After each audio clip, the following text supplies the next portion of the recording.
have a YouTube channel that's mainly first-person vlogs, and I talk about my observations and experiences as a disabled queer woman of color. I talk a lot about my physical disability, which is Ehlers-Danlos syndrome. So it's a chronic pain disability. It also affects my internal organs. And within the past couple of years, I've also opened up about depression and anxiety. And prior to that, I also discussed having body dysmorphic disorder, which I'm generally recovered from, but can always relapse with as well. I'm Connor Manning. I too am a video blogger in which most of my content revolves around kind of first-person sort of narrative about where I am and who I am. I make content about mental health, both my own personal things and also things in general. Personally, I have dealt with things such as depression, anxiety, substance abuse, and I've been in recovery for that for about 5 years. And thank you. And I also do content about LGBT things of that nature, as gender fluid, bisexual stuff, like all that kind of things. Essentially, my channel is a reflection of me wherever I am, and when I'm thinking about as things become relevant to me, they kind of become relevant to my YouTube channel. So that's part of that. I'm Jessica. I do How to ADHD with my fiance Edward. I wish we did vlogs. We put way too much work into our channel, probably. We spend like 40 to 80 hours of video, but it's really important to us to give out a lot of solid research-backed information about ADHD because it's so misunderstood. There's so much misinformation out there, and that, you know, even doctors have told me wrong things about it. So I'm like, okay, this is not right. There's so much research done on ADHD. It's the most well-researched mental condition. It's ridiculous that people don't know anything about their own disorder, and that was my story, so I decided to look into it and share some strategies. I love it. So my name is Katie Morton. I'm a licensed therapist, and I have an educational mental health channel on YouTube, and my whole goal is just to educate and empower those who struggle and kind of encourage people to share their stories and know that they're not alone, and it doesn't make you weird, nothing's wrong with you, all that good stuff. So thank you all for sharing your stories, first of all, because I always think that's really important, and I know that it gives a voice to people who might have felt like they didn't have one.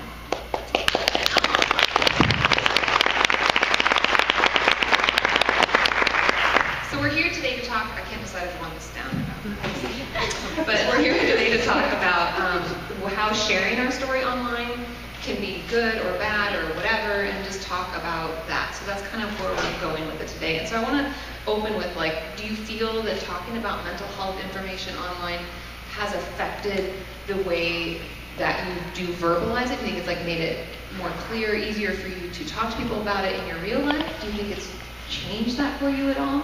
I know that's a really hard question, but it's like, think of like, does it make it easier because you're used to talking about it, or does it make it harder? Do you only share it online? I definitely share it everywhere. I have talked to 2 people since I got to VidCon. The guy at the front desk at the hotel and the driver on the way over here, both have ADHD, have really interesting stories about it. It's just become so automatic to me. And it wasn't before. Not because I was ashamed of it. I was actually really lucky to have, you know, my aunt had it, and then I was diagnosed with it, and I liked her. She was my favorite aunt, so I was like, I get to be part of this cool club. So it was like a cool thing to me. I didn't realize what a stigma there was against it, so I didn't know how important it was to talk about it. But once I started talking about it and realized the stigma and how people feel uncomfortable to share this, and they're looked at like they're weird, I was like, oh, it's really important to talk about. So it made it much more automatic for me to do that. And I agree, like I find that when you do finally say stuff out loud, like 1 in 4 are affected globally, just FYI. So that pretty much means everybody's known somebody, and I think that that's kind of important to remember. With some sort of mental health issue. Yes, Yeah, I mean, sharing for me kind of like became a necessity just for my own personal recovery. But in addition to that, you know, just the more practice I got with it, I often refer to sort of the first year that I had in recovery, and on YouTube it's as sort of like a feedback loop where I wanted to make better videos, and in order to do that I had to become a better person. And so it kind of became one fed into the other, and for me it was just sort of practice being authentically myself and being confidently myself. And part of that is owning my narrative, owning my story in a way that that can put it into language that other people can understand, but also in a way that normalizes it in order for me to feel normal and okay, but also to kind of spread that and spread that understanding and empathy to other people, because I try to attack everything I do personally with a degree of empathy, and I hope that that can spread amongst other people as they're listening to that story, hopefully. So there's a couple ways I've navigated talking about mental health on YouTube, and so I think, so half of it is cathartic and just kind of sharing my experiences and not really like offering necessarily a solution, just kind of like, this is how I feel and this is how I feel okay expressing it. Like one of the videos I made was where I was having this horrible like depression, anxiety attack for like a good like 14 hours where my heart just felt like I was diving for a full day straight, just sitting in bed, filled with like self-loathing and anxiety and like just being pit down. And I felt so guilty for feeling those things. I was like, there's nothing wrong, there's nothing happening, but I feel like I'm falling off a building, and then I'm just in a constant state of panic. And I discussed with my mom that she has depression as well. So she kind of has a good understanding. It's great that I have her to talk about it. And she's also a Harry Potter fan, and she put it in my head. She's like, you can't feel bad for your depression, because your depression is not you. Your depression is a whisper. Your depression is the Dementors. It is Voldemort. It's not a part of you. You're not doing anything bad. This is something that you are like fighting to survive. And that's an analogy that I put up on YouTube. So it wasn't necessarily a solution, but more like, this is how I can better communicate that.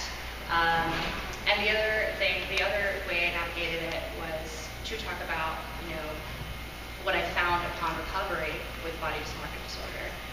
So I spent so much time with like eating disorder and like very like toxic and harmful thoughts about myself and my body. And when I kind of started finding my way out of that darkness, it was very euphoric. It was very exciting, and that's the content I wanted to put out there. And like, I want this for everyone. I want everyone to wake up and like see the sun coming into their window and yes, like this. I feel good. I feel great. I'm beautiful. I'm worthy. I'm valid. And so that's the kind of stuff I wanted to put out there. And then the third way is, and I don't do it, is when I do the cathartic sharing, and I look back on it and I see this is too dark to share. Like this is something that is not going to be helpful to put out into the world. This is something that I needed to do. I needed to talk to a video camera for a bit. It's like journaling. Yeah. You were like, I need to get it out. And this specifically, what I'm remembering right now is actually, so last year with the Pulse massacre, that triggered my depression as an identity communal situation. Followed by a month later, there was also a massacre in Japan, a hate crime on a disabled communal home, where a person was, he said, the world would be a better place without disabled people, and went in and slaughtered the entire home of disabled people. So my two identities were attacked in that way by hate crimes. And so I took to the camera to talk about how invalidating and dehumanizing that felt. And when I rewatched it to edit it, it's like, this is not good to put out there. And I just needed to say it, but that's that boundary of like, this is not for everyone else, this was for me. Yeah, and I think that like vlogging in general, if any of you are looking for an outlet, regardless of whether you put it up, it can be a great way. Like I always encourage my community to journal. And I know they're probably sick of hearing about it, but it can be really good to like get it out, because otherwise it's just running in our head. And if we don't have someone we trust that we can talk about it with, that's a great way to do it really. And so with sharing, each of you shared different things about yourself and different, illnesses or diagnoses or whatever that you're dealing with. What has been the response from your audience? Like, did you have a channel prior to sharing about like the ADHD or mental health? No, I've done like a little bit of, I'm an actress first, or I was an actress first, and I still audition every once in a while. I'm just really bad at memorizing lines. I'm not good at auditioning. But I've done some YouTube sketches and things like that with a comedy group online, but like years and years ago. And this, so I was familiar with the idea of uploading videos to YouTube, and so it was a natural platform for me when I decided to start talking about it. But no, my intention from the beginning is I'm going to learn about my ADHD and I'm going to teach what I learn. And that was kind of the whole point of it for me.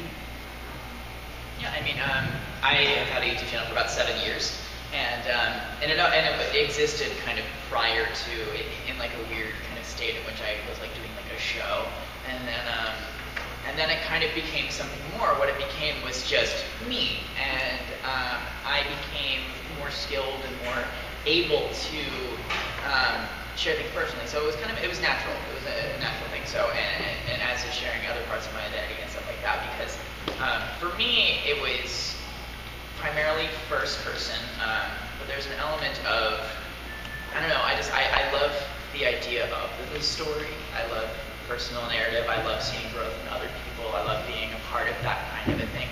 So with me, there's like some really creative and artistic satisfaction in artfully sharing that in a way that's compelling, and in a way that other people appreciate. Like a comment that I get, a response that I get often is, you put it into words, you know?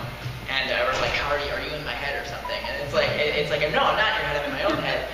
But I have a background in public speaking, and in high school I did a lot of that, and so that's something that like an art form in a way that's always been really compelling to me, is like, how do I creatively weave together something that's just me speaking and using my voice in a way that connects emotionally to someone else, and doing that with my own story. It's like, it's personally satisfying, compelling, it's creatively and artistically satisfying as well, and it also does some good for people as well. So it's like threefold, and they all kind of feed each other. So for me, it's like, it was always natural, because it kind of taps into some fundamental aspects of me as a person outside of my mental illness, outside of my identity, just like parts of things that I enjoy, things that I like, and things that I want to do with my life. So it just kind of all feeds together like that. So I've always done creative work, like since I was, I don't know, at least 2 to 4 years old. I was performing in performing arts, like singing, acting, things like that. When I was 9 years old, I started writing really lengthy pieces that, like, forever and ever, I'll always remember, was like the one impressive thing I could do. Like, my 4th grade teacher was like, what the why is this 9-year-old writing like this? So I always like feel very like proud of that, like the one right thing I could do. So when I started creating videos, I just wanted to be Mark from Rent. I just wanted to like document things and montage them together. And eventually it became more of a journal style blogging type thing where I started talking to the camera. And that was all very just like personal narrative, like, oh, something funny happened to me yesterday or whatever. And eventually, you know, I got the hang of narrowing it down, like really like deciding, okay, today I want to talk about this topic and things like that, more focused. And I think it's part of my neurodivergence that I have such a hunger for words and how to communicate things, and communicate things effectively, and effectively usually means creatively. And so, like I said, like with the Harry Potter analogy, like I like figuring out ways to allow people to understand, because I'm a person that often feels misunderstood. So I'm like, I'm going to try and like find every example possible so that I feel understood by another person, or in this case, an audience. Yeah, I love that too. I use a lot of analogies in general. Yeah, metaphor, like however I get it across. I'm sure any of my like Kenyans out there, you know, I like always use different terms. Like as a therapist, I'm like a burglar.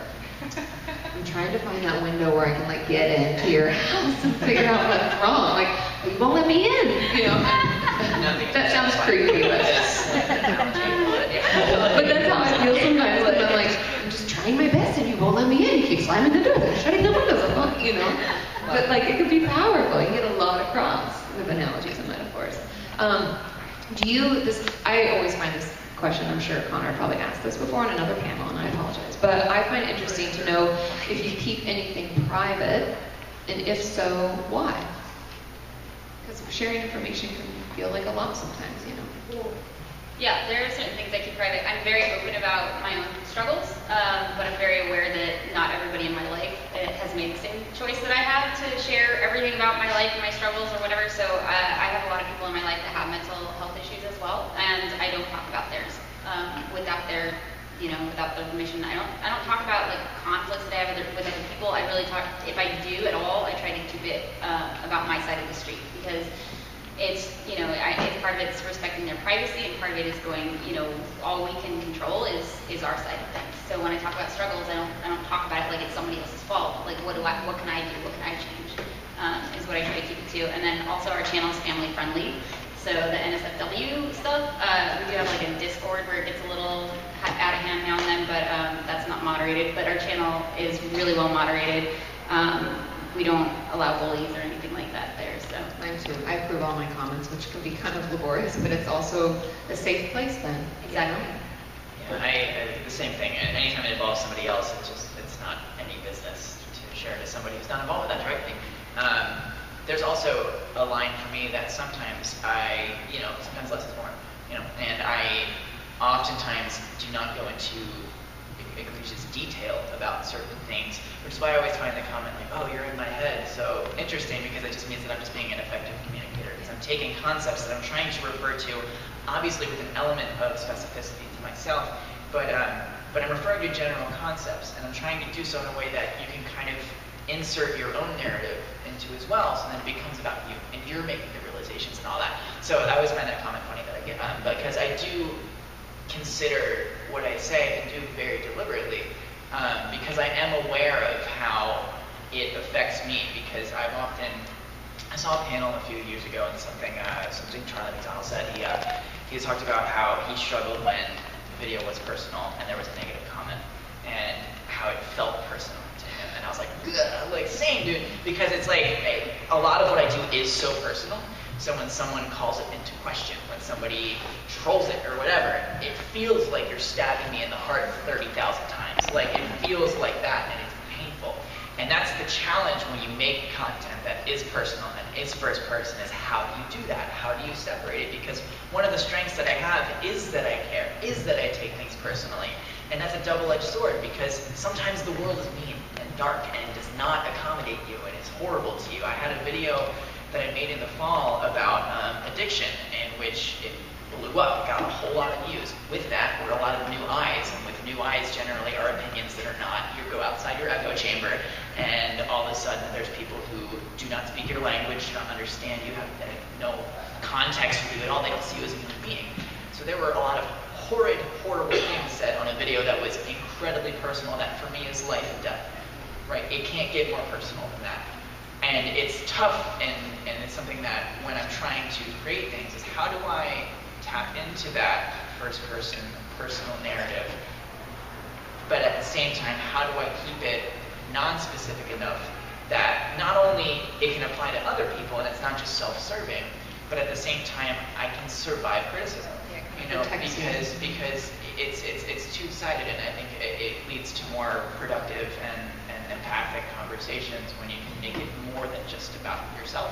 But there are so many different reasons, but it's also very difficult to do. But yeah, there's a lot that I don't share, and there's sometimes where I will choose to not make a video or to take a break rather than make a video when, even if it's about something else, if I'm not okay, because sometimes one of the things that stresses me out the most is when I actually am not okay. People are like, what's wrong? What's going on? I'm like you're not in my life. It's not what stress. And so it's many different things. But yes, to answer the question, yes, there is stuff I don't share. And I was on a panel earlier about protecting yourself online, and the advice that I've given to my community members and everything is just kind of not giving people the bullets to kill you. You're not giving them information that could be really devastating. And I think that's kind of to your point, putting that little protective layer up. And so if you are going to share something online, just my advice is always just make sure that you're doing it with consideration of yourself.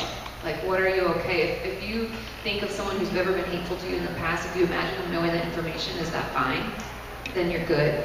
But if not, then maybe sit on it for a bit, Good bullet analogy. I like my analogy.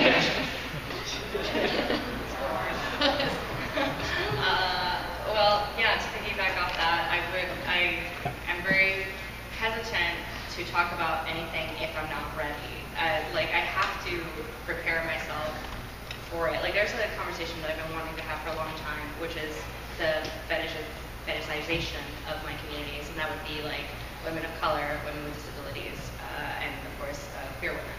And like, so I want to have that dialogue on my channel, but the thing is, I already know there's the response from a certain audience that I would get. I'm like, I'm not ready to deal with that response. So once I like, you know, batten down the hatches on my like stability on that, I think basically my emotional stability on that, whether I can handle it or not, then this is a conversation, like I said, I've been waiting to have publicly for a long time. I always have it behind closed doors. I really want to talk about it on my channel, but I'm like, I'm not ready for audience response. And then I would always keep things private, of course, if it involves other people, and it would be harmful to them.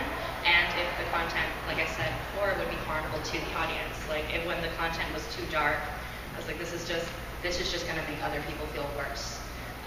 And it's cathartic for me to let it out, but it would not be helpful. It would be harmful to release it for audiences to see. Yeah, I think that those are really good points. Do you think spending, because I always wonder this myself, and I know there are some studies out, but they're not peer reviewed. I don't like them. Just means that a bunch of people haven't read it and decided that it was good and sound. Do you think being on social media, being online for a large portion of our days, I mean, let's be honest, do you think that it's been beneficial to your mental health or detrimental to your mental health? And like, you can weigh the pros and cons as I'm giving just one answer. Yeah, I mean, it's going to vary so much, and it depends on what you're doing online, right? That's so vague. Like, if I'm hanging out in 4chan chat room, it's probably not great for my mental health, just saying, but, you know, what I'm doing has been incredible for my mental health. I'm in a job that I love, that works for me, that works for my ADHD brain. Everything's very fast-paced, it's challenging, it's new, there's something exciting going on all the time. I get to hang out, and I got to connect with my tribe, like just knowing, I mean, I knew how many people had ADHD, but until you connect with other people who are dealing with what you deal with, and you can see how they're the same and how they're different, you can appreciate the strengths that they have. It allows you to appreciate the strengths that you have too. And then when they have challenges that are the challenges you have, you feel less alone, you feel less weird, you feel like, oh, it's okay, like I've got this community that doesn't judge me for this and understands and laughs that, you know, I checked into the hotel and 5 minutes later I was locked out of my room. You know, so it's been really powerful and really positive for me, but I did have to set boundaries. You know, I had to eventually go, okay, this YouTube thing, like being online, social media, basically everybody takes their work home with them now. Between email and social media, and especially YouTube, like you have to decide what your work hours are and what they're not. And for me, I'm like, okay, I know I'm obsessive, I know that I'm a perfectionist, I know all these things about myself. 1 day off a week, that's all I'm asking. Like just, I give myself 1 day off a week, and that's it. But it keeps me sane. Yeah. Absolutely. I work a full-time job as well, and wow. so that has been something that, especially like in the last 2 months, I haven't uploaded a video, and that has partially been on purpose because to answer the question, there is really no answer for me. My needs change as I change, as my life changes, as my life adjusts. There's some times in which I need to just dive in and have the community and have all of that, and it is so helpful. There are other times, like the last couple of months or so, where like I felt the need to, and I have detached from it, which is a little sad sometimes because I do miss it. But part of the productive aspect of that is that I miss it, you know, and I want it back, you know. But because there was times where it was becoming a source of anxiety, where I was becoming, it felt like a responsibility. It felt like something in my heart wasn't fully and totally in it, and I don't want to be doing that. I'm an obsessive perfectionist as well. So currently my life has been focused on my job, you know, and you mentioned the work hours there, so it's awful hard to come up with that and then go do this, you know. So that's a challenge that I'm currently navigating because there's been a lot of adjustments having to be made with that, and so I've actually taken time off of social media, but there's pros and cons to both, and sometimes I need to dive in, sometimes I need to immerse myself in it, other times I need to get space, other times I need to only make art and just completely feel it. Sometimes I need to share everything, sometimes I need to share nothing. So much of it is about listening to myself and listening to my needs and not overextending myself, because that's a bad habit that I have, in which I more than burn out to the point where I'm just miserable, and that's not the kind of person that I want to be anymore. So respecting my needs, which can sometimes mean doing something that seems counterintuitive on the surface, which in my case is stopping making videos, which is a thing that saved my life, you know? But it's, you know, it's fluid, it's living, it's alive because you're alive. Self-care. Exactly, it's totally self-care, yeah. Like, yay! Social media is my lifeline until it isn't. And I mean that in the sense like, well, I have chronic illness and I spend a lot of time in bed and isolated. And by a lot, I mean like 99% of the time. Like that's, my life is very Frida Kahlo style, like bed, isolation, that's it. And all I have is like maybe when I'm feeling like good enough to do it, like those 10 minutes that I take to film. And then I also, Frida Kahlo style, have a easel on my bed where I can work from a laptop while I'm lying down on my back. So like social media is my window to the outside world. It is my window to socialization. Like I compared Frida Kahlo just now, like she's like someone that I really look to as like the only person I know in history that has the same identifiers as I do, which is a queer Latinx artist, creator with chronic pain. So I like, that's like the one person like representation style that I can look to. And I always ponder like, dang, what if homegirl had the internet? What if she had social media to like reach people? Because that's why a lot of her work was, you know, just self-portraits, because that's really all she had was time to herself. And I'm living today with internet and social media, and I'm like, I don't know how to do it. Like just sitting with myself, and my thoughts, and my mental health, like by myself all the time. And social media has also offered me community, disabled community online, which is incredible. I've met so many like diverse people with diverse disabilities that like are like family now and so concrete, and I'm really happy with that. I wouldn't have met them without social media and without the internet. So it's very important to me in that way, but then of course it can get very toxic when like I upload something personal and like the anti-style people like grab hold of it and come in mass to say awful things. And that's when I said, even though I love my friends that I have in the same space, I cannot take that space anymore, and I have to shut everything off and just sit in my isolation. So that's a tough decision that I have to make when that happens, but again, self-care, and you have to figure out what is best for you and what your needs are when they are those needs. Yeah, and I think that's a really cool message because the whole idea of social media like still blows my mind. Do you know what I mean? The fact that we can connect, that like that's why we're all here. That's why we feel like we know each other. It's a really, really cool tool to connect you, to let you know that you're not alone, to, you know, remind you that other people out there, and like it can be a great place to vent and to get support and find your tribe and your community and all of that. But I always go back to like one of my favorite quotes, which is comparison is the thief of joy. And I find if I personally am on like Instagram, which is like, it's the worst sometimes, you know? Because that's like the best version of everyone's day. And you're like, shit, my life is terrible. You know, because you're like, they're on vacation in Greece, and look at, they're now over at this event, and look at those new shoes. And there's so many things to compare yourself to. And so that's when I find it to be detrimental, is when I'm feeling less than, even though in my day-to-day life I'm feeling just fine. But when I look at other people's and start comparing, and so that's like, I think the only time that I find mental health to be kind of, it for the social media to affect it, I guess, and make me feel a little worse. Can I add something? Of course. Yeah, I think it is really important because I mean the addictive properties of you know, the little dopamine hits that we get when we get a text message or we get, you know, social media or whatever. I think it's just really important. Whatever the research says when it comes out and it is peer reviewed and all that, it's still going to vary from person to person, and it depends on how you're using your time online. It depends on what kind of environment you put yourself in. So you can unfollow people. Like, I don't know if you guys know that. You can unfollow them, you can block them. Like, you know, we both moderate our channel heavily. I decided a long time ago, I was like, this is a safe space. People with mental health issues have been bullied enough. It's not going to happen on my channel. And just knowing that you have that power, you have the power to decide what you see online and what you don't to a certain degree, and using it and not feeling bad about using it, because you have to protect, whether you have mental health issues or not, you have to protect your mental health. Yeah. And it doesn't matter if it's going to hurt somebody's feelings if you unfollow them, if they're hurting you, or it doesn't matter like if you should be doing more social media than you are right now, or you should be uploading more videos if it's not right for you.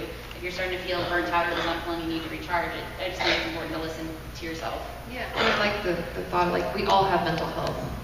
That's just an important thing I want everybody to hear. It doesn't mean that we have to have issues with it, but we all have a mental health that needs to be attended to.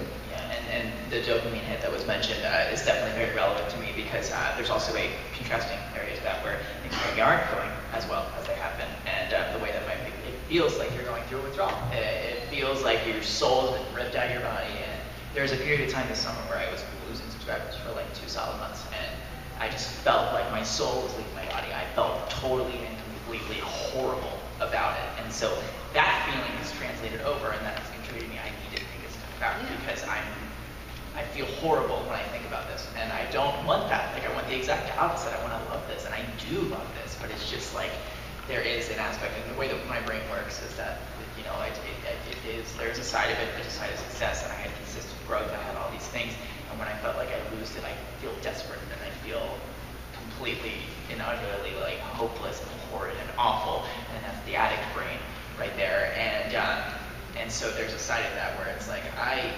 need to think about myself, I need to kind of come down from this, and I need to figure out what's happening and kind of detox in a way from it, and so that is definitely something that is relevant to my life currently. Yeah, anything that gives us a dopamine hit is definitely part of that addict brain. Trigger that thought right away. I would like to turn it over to the audience for questions. I always like to leave a chunk of time because I know we usually have a lot of questions. Do we have a microphone coming around? So we'll start with those 2 ladies. Yeah, you can start and then she can go next. Cool.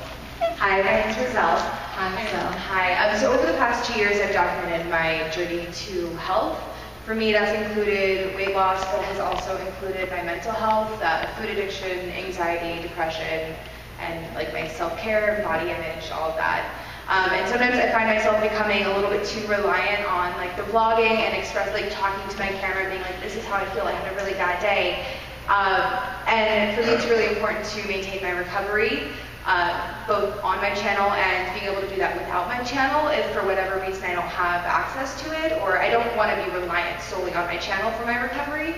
So I want to know if you guys have any tips or, I don't know, just ways I can do that, because I do find myself getting a little bit too reliant sometimes on my channel for my addiction recovery, that kind of thing. Yeah, for kind of like extra support. Exactly. Yeah, so I want to like maintain my recovery without being too reliant on my channel, even though my channel is like my life. Yes, yeah. I think a lot of it's like, and this is going to sound like business talk, but it's just a word that we use in business, but I applied it to like mental health. We need to be diversified. Yeah. It sounds like business, but it's like, yes, that can be like 20%. But then we kind of have to fill our pie with other things, like whether that's like a group or a meeting or talking with a friend, or if we have a sponsor, or different parts, as well as like your therapist, dietitian. Like that's why I always talk on my channel about like a treatment team, and that can look different for whatever your ability to pay for that kind of team or ability to have that team. But like make a team, however you can put it together, and then just make sure that you're giving them the same amount of time-ish to each part of your team, so that they're all healthy, they all know where you're at, and you can tap into them when you need to, so you're not like relying on one and feeling like, oh, that's like my life raft. Yeah. I became in my first year of sobriety as addicted to YouTube and making vlogs as I was to any narcotic, and because it became like YouTube became life or death for me, and it has led to some side effects. Like when it isn't going well, it's like I feel like I'm losing everything. Something that has helped me, and this is contrary to like a lot of people in their roles, like at an event like this, where most people want to get to be full-time on YouTube, getting a day job for me has been critical, and having a life that exists outside of creativity and art has been amazing, especially in this particular period of my life, where I've had that area to almost just like, put this part to the side for now, invest myself in this life outside, in social environments, in my relationships that I have with people and significant others and such, and just be the best I can be in those environments so that I can be strong and ready to come back to those, because this side is also important. I just gotta put it to the side for now. So yeah, definitely diversifying. I have found doing jobs that challenge me has been helpful. I have always had really massive phone anxiety. Like, you put me on a stage, I'm totally comfortable doing this. However, on a phone, I'm like, no. And so I had a job a little bit that, and I had a job where I was answering phones and like answering questions and dealing with solutions and trying to find that. It was part of what I did, but there was also a part of that job, and I still do a job like that where I'm dealing with people by their hundreds every day. And I'm an introverted, anxiety-ridden, depressed individual, and that's hard. So it kind of contributes to me continuing my recovery, continuing my progress, especially socially. For those who are dealing with addiction recovery, it's socially, that side is fucking difficult. Like, and it will continue going 5 years into this, and it's still hard. But yeah, finding those areas where you can continue to work on yourself and have other productive venues for you has been really important for me. Yeah. I'm not sure if this is the exact thing that you're looking for, but I know when I was recovering from body dysmorphic disorder, I actually had to kind of isolate myself from media in general. So maybe that's something to try. I don't know for how long, like a break or something. Try practicing with breaks from YouTube, because that can actually be a lot more helpful because you don't have the perpetuation of toxic things. For me, I had to I was like, I'm not listening to the radio anymore. I'm not watching cable television. I don't want to see commercials that are subconsciously entering my brain. I completely, took myself off the grid in that way, and made the focus my mental health. I made the focus I want to shut everything. I should shut off all the noise, and just focus on, this self-therapy that I did, kind of mirror work, talking to myself in the mirror, and practicing different things, pushing the things that we're scared of in regards to mental illness. I've had body dysmorphic disorder, so I have a fear of my body, and so started pushing myself to go to the beach in a bikini, which I was terrified of. I felt every single jiggle possible. It was really terrifying. And photo shoots and things like that, just pushing my boundaries in that way, little steps.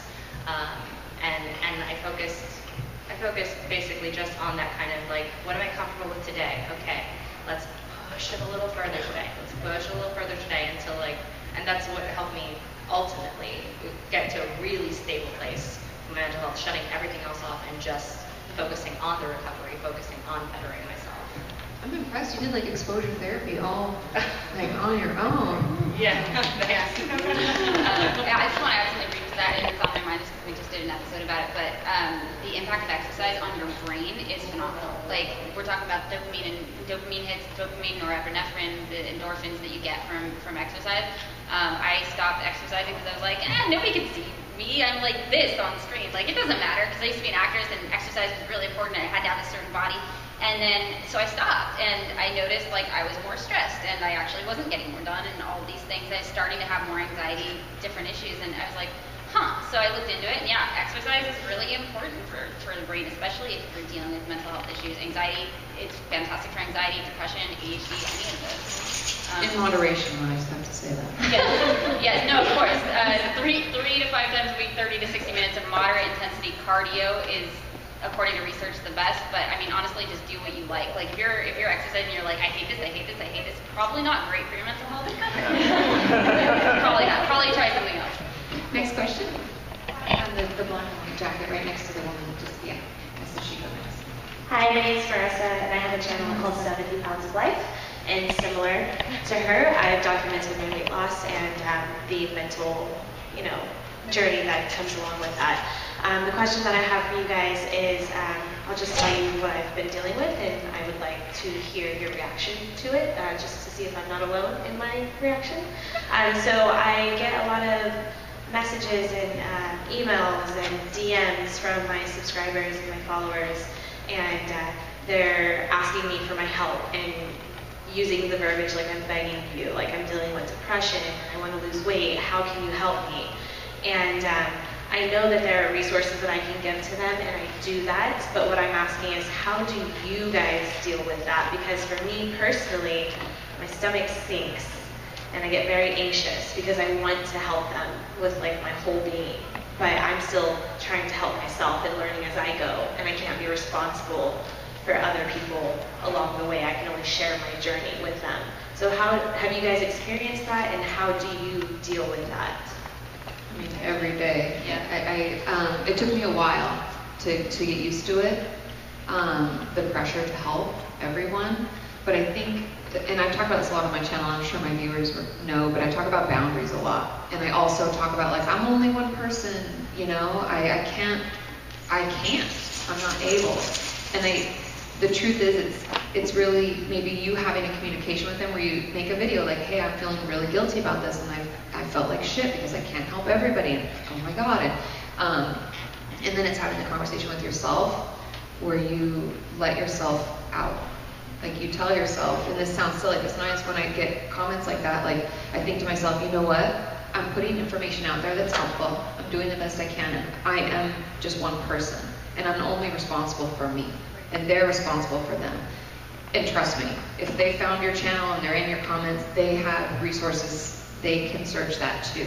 And I think just reminding yourself, like, there are resources available, I have offered up resources, and letting yourself out.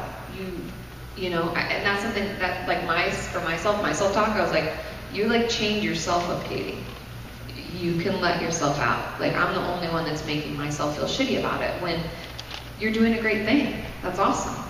You know, just, you're helping, and people will find resources. There's so many of us doing it, they'll find something. You've got to change your self-talk and be like, it's okay. I'm doing what I can. Yeah, I want to add to that as well, because that really broke my heart early on. I get so many stories, and because I'm the only person on YouTube that's really doing this for ADHD, I felt so responsible for helping, and it's so hard when they come to you and they're like, you're the only one who understands, you're the only one who can help. I got 2 pieces of wonderful advice about that from professionals, and one was, are you responsible for them, or are you responsible to them? Because there's a huge difference. We're responsible to our viewers. We're responsible for providing accurate information, for sharing our personal stories. We're not responsible for how their life turns out. And it's really hard to draw that line and let that go. But another way, like the other piece of advice that I got was, anytime somebody says, oh my gosh, you totally understand me, you are the only one, be like, yes, there are a lot of us who are going through what you're going through. Like, broaden that out. As good as it can feel sometimes to be the one person who gets them, and it does, it's really important to let them know there's a whole lot of people that can help. It's not just me. You know, make yourself, this sounds a little weird, but make yourself a little less special in their eyes, and be like, look, I'm one person bringing you this information, but here's, like Katie was saying, here are resources, here are so many places you can get this help. And I'll even admit sometimes, like, I might not be the best person to help you because I'm so busy and I can't give you one-on-one attention. I obviously can't be with you in person. I'm not even a doctor. I'm not a therapist. Like, I'm just a fellow tribe member. So it's important to not let anybody lean on you too hard, because I've had bad experiences with that, and scary experiences back before I knew how to set those boundaries. I have one example when I hear this question of something that happened about in 2013, where there was somebody who approached me like that in a situation that involved life and death. And at one point in time, we were messaging back and forth, and then the messages stopped coming. And I still, to this day, don't know what happened. And that killed me for a very long time. In a similar way to what people are saying here. And I also kind of reference something that happened to me in the program that I was in about 5 years ago. And it's that I only have my story. I only have my experience, and that's all that I have. That's all I have to offer. So when I'm giving advice, or when I'm speaking about things in general, broad terms, I try to avoid saying things like you. I try to avoid using any other tense but the first person, because that is all that I have.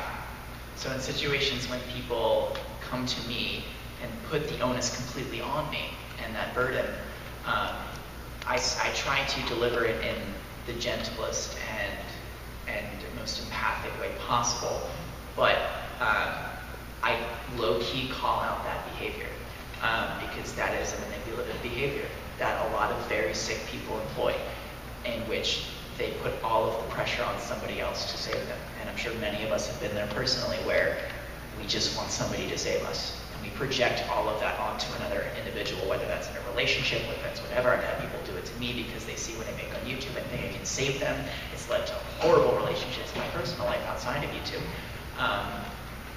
But I try to creatively, sincerely, and emotionally respond in a way that says, it's not okay to do this to someone, and this is not going to help you, this behavior. Here's resources that can help you, but in the end, you help yourself. Regardless of whatever systems you have in place, whatever teams that you have, in the end, it's you that saves yourself. And I think that a lot of people, they want to give all the credit to someone else, and I'm like, no, and I try to turn that into an empowering moment where it's like, no, you should deserve to give that credit to yourself. Actually, there's another example in which, it was at last VidCon actually, where somebody came up to me and they said something along the lines of, your video saved my life. And usually when somebody says that to me, I kind of gently stay back. I said, no, you, in the end, like, I'm so happy to have been a part of that. Like, but you heard something I said, you connected that to your life, you found the inspiration, and then you did it yourself. And he looked at me, and I remember it's like no one had ever given him anything credit for anything in his life. And he broke down, and I break down. We're in the expo hall, like, and so like that's like a moment like that where it's like there is an element of I need to point attention to the toxicity of what you've just said to me and how that is affecting me as a person. But I also want to empower you. And I want to do so by citing examples in my personal life and in my experience. But that's all that I have, and that's all that I can offer. In the end, it's you that does that. And in the process of verbalizing all of that, usually, it becomes cathartic and therapeutic for me. And it kind of sheds that burden that I initially felt that I need to save this person. I'm really glad I heard you say that. I've never heard it like put into those words before. To echo the comments that you tend to receive. I get the similar thing, and like it also comes from youth, which is very hard because it's youth that's seeking out help, and like their parents are a big obstacle in receiving that help, and not just in mental health, but like this whole topic has me really emotional. I think that all of us on stage can empathize with that, because I think we probably had a time where we didn't see ourselves out there, and so now we are the person that we needed when we were younger.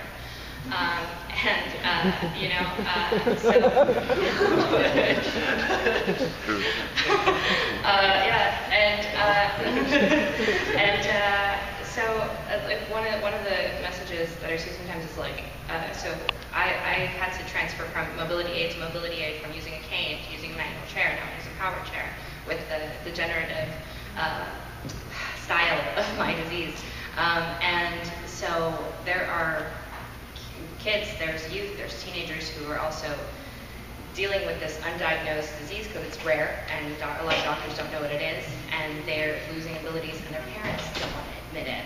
And they save, and they save their own money to get a cane, and then their parents take it away from them. And they send me messages like that, like, I can't walk, I can't get out of bed, and my parents don't believe that I'm sick, and I'm like, I don't know how to help you. Sorry. So all I can say is like empathize, because that's a helpless feeling when, especially, particularly youth, are going through these things, and like there's no real resource to say, here, this is where you can go, because the parents will continue to be an obstacle. That's my biggest issue as well. How do you handle that? Sorry, I got one teared up. I think the thing that I always try to tell my, let's get it together. I always tell my audience, like, there are ways to get help without your parents, and I know that it's harder, but it's there. And technically, legally, and I'm speaking of the state of California, which I know is like limiting, but most states are very similar. But I could see a client without parental consent if they're over, in the states it kind of varies, like across the states, like between 12 and 13. I think it's 13 in California, I always forget the exact age. If they can participate mentally in therapy, if they can afford to pay me, which a lot of people will see you for free, just throwing it out there, or a very small fee, and there's a reason to not include the parents. That's all we have to have. So it's a very limited, and I know that medical treatment can be trickier, but they can still go to an emergency room and they have to be seen. And sometimes knowing the right terms to use to ask for the certain tests could be the empowering resource. And so I think that in a lot of ways where there's a will, there's a way. And it sucks to have to be your only advocate, but who else is going to do it? You know, sometimes we're our best voice. And so I always try to empower people to like reach out, speak up, because there is help available. And if you knock at that door, someone's going to open it. And so, you know, don't think that just because your parents say no that you actually can, because you can. And professionals can see you and you can get help. You can't turn somebody away. Next question.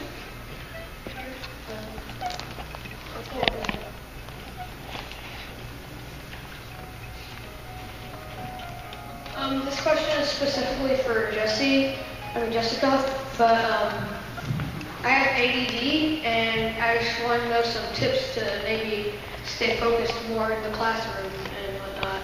Yeah, absolutely. I'm just finishing up a top 10 homework tips video this week. Also, I don't know do you use any fidget toys? Occasionally. Do they seem to help you? Depending on what the situation is and what class. Like math class, we weren't allowed to have one then. Okay. So, Do you have a therapist? They can write you a letter for that. Just throwing that out. Get accommodation. I can make, yeah, I've made schools do a lot of things.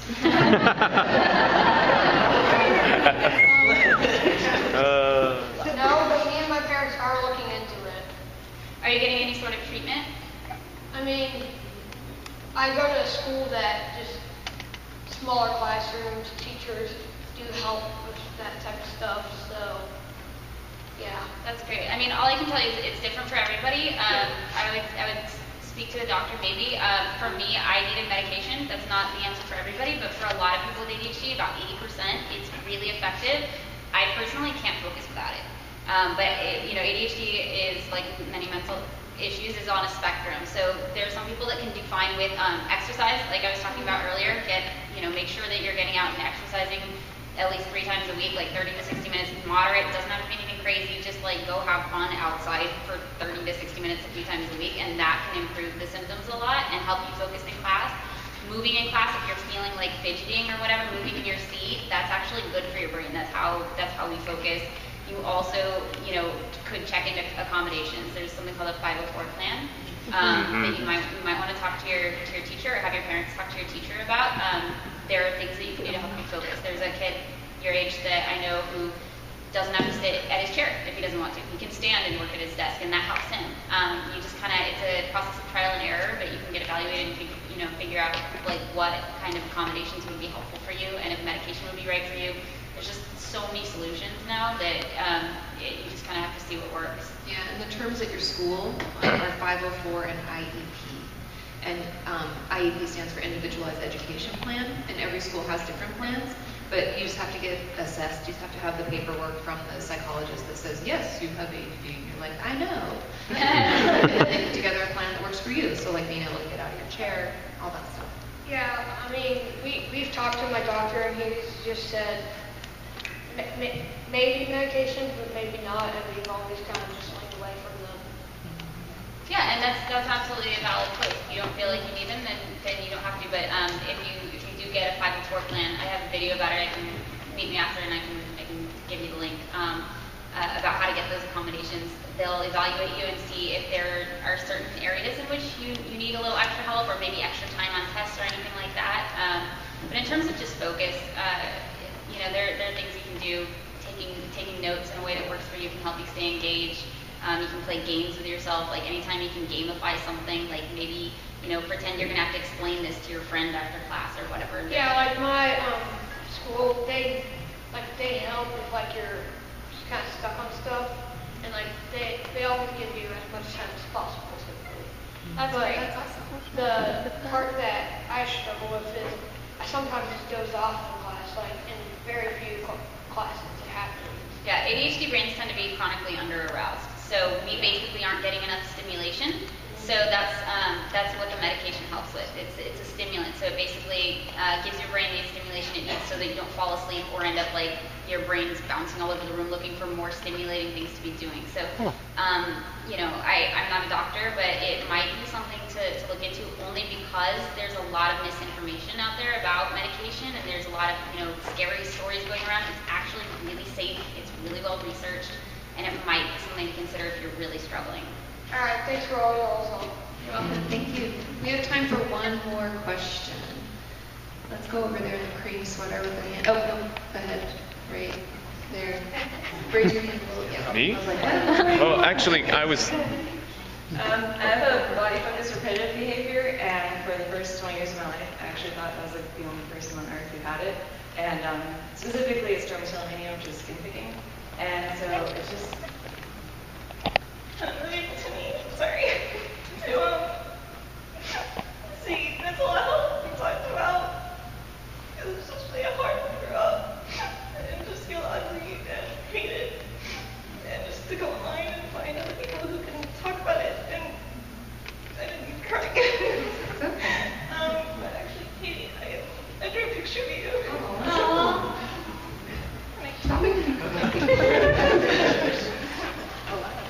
Oh wow.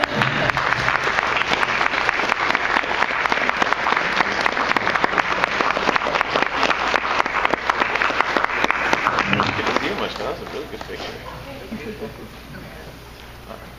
Thank you. We'll do one more question. Okay. Hi, my name's Grace.